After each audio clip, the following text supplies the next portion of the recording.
There once were two sisters, close in age, who had been birthed and loved and became stooped and wise, and were now old women together. They lived in a house in a courtyard surrounded by a tall stone wall, meant to keep out most children and all men, though starlings made their nests in the boughs of the elms. One day, the king, an old man himself, was walking by the wall when he heard the lilting voices of the sisters, who had become accomplished singers over their long years. He listened for a while. His eyes narrowed with contentment, and then ambled his way to a small gap in the mortar. "What sweet creatures sing behind these walls?" he asked. Both sisters scrambled for the gap, but the first sister, a little taller, with slightly longer legs, got there first. "We have always been here, Your Highness," she said, her voice gravelly at its edge. "Show me," the king said. So the first sister slipped her finger into the gap. She felt the king's breath puff on her skin, and then his lips enveloped it. The thrill she felt. Out of sight, the king's mouth was wet and tight, like probing her own sex, and she felt a kick of desire as he suckled her fingertip, as if it were a nipple. At the edge of the pull and draw was a nip of teeth, and she moaned. Excited by this, the king bit down and drew blood, which excited him further. It was all he could do to not loose himself from his clothes. "My young maiden," he said, "my blushing, tender girl, come to my bedchamber tonight. I wish to be your first, to barricade past your maidenhead." The sisters laughed silently behind their hands, for they had rid themselves of their maidenheads long ago. But then the first sister said, sweetly, "My king, you may have any part of me you wish. I will be there tonight." And then the king was gone. The first sister withdrew her finger and examined the bite marks at their tip. Before she departed, she had the second sister gather up her extra skin and pin it tightly behind her back, so that she might appear young as the king believed her to be. That night, the first sister arrived at the castle beneath a cloak and was whisked upstairs by staff as silent as dolls. From outside his bedchamber door, she said, "My love, I am afraid of fire. Please put out your candles before I enter." From within, she heard the hiss of a snuffed flame.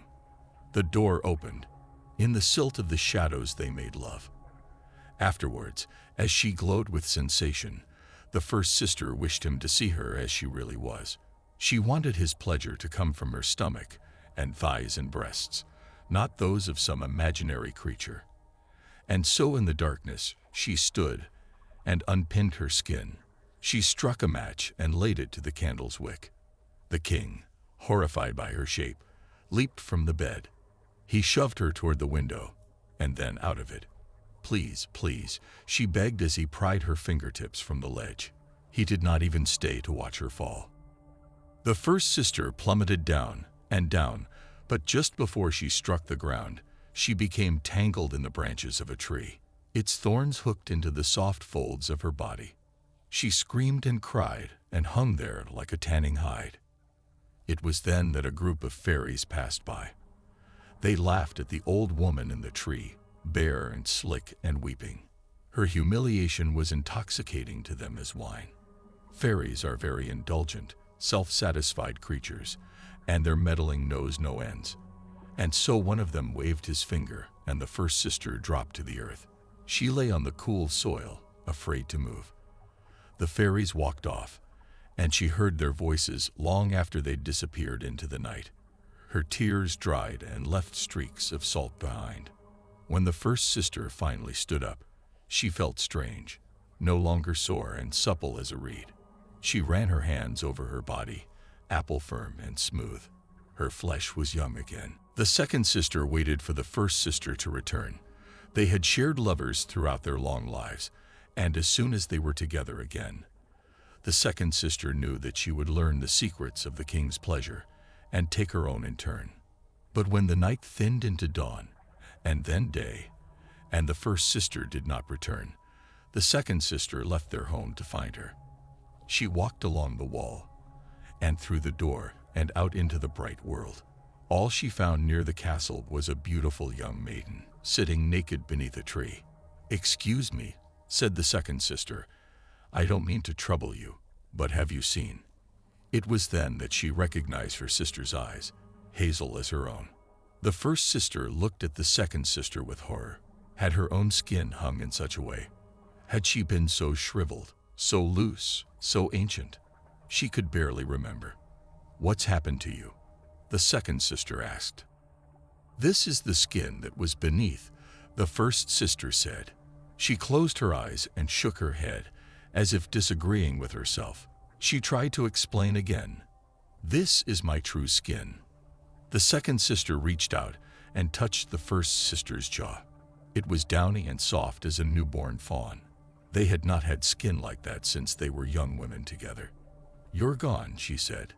"Sister, you've left me behind." The first sister pulled her face away. "I'm sorry," she said. She stood and walked back toward the castle to find the king. The second sister walked to town and located a barber. "Take my skin," she said. She handed him a coin. "Take it off," he said. She handed him a second coin. He shrugged. He dragged his razor up and down a leather strap, and then held it up for inspection. The blade edge caught the morning light. It was like the sweet, briny bite of sugar against an open nerve. Then, like being dropped into the sun. The second sister continued to live even after the barber hung her skin from his window, and then sold it to a bookbender. But with no flesh to contain her body, the wet meat of her muscle and the roping of her tendons were on full display. Bits of dust and soil clung to her damp organs. She often woke to the sensation of mice scrabbling beneath her breastbone, of skittering cockroaches rounding her eye. On the rare occasion when she ventured beyond the wall, mothers would bend down to their children and point at her. "See," they would say, "this is what happens when you worry about your looks. Such is the price of vanity." She spent the remainder of her life wiping crumbs from her joints and crevices, tears draining through her body like raindrops sliding down a window pane. As for the first sister, there are many stories about how she ended up trawling the earth for her old skin. In the first, the king died, and when she went to find her sister, she discovered a dead, shucked corpse in a chair by their old fireplace, and she clutched the body and wept and wept. In another, the king tired of her, and their old home was vacant and lined with dust, and soon she found herself wandering the land alone. No matter the story, one thing is the same. She missed her old skin. She felt vulnerable without its age and warmth, like a fox pelt silver with time, and its power of concealment. This taut, ageless woman, her skin gleaming like dew clinging to stem and petal, with a mouth like a pitted cherry, was never left alone. Wherever she went, men followed with their hands and cocks and voices, their hungers and wants and desires. They trampled and pursued. She hunted down the fairies. She demanded they return her skin to her, and when they laughed and refused, she pulled their heads from their bodies like dandelions. In this way, she walked and searched until the end of her days. Her grief never abated, and when she died, and should have become part of the soil, she remained unchanged and immutable as wax. She is there still, if you know where to look.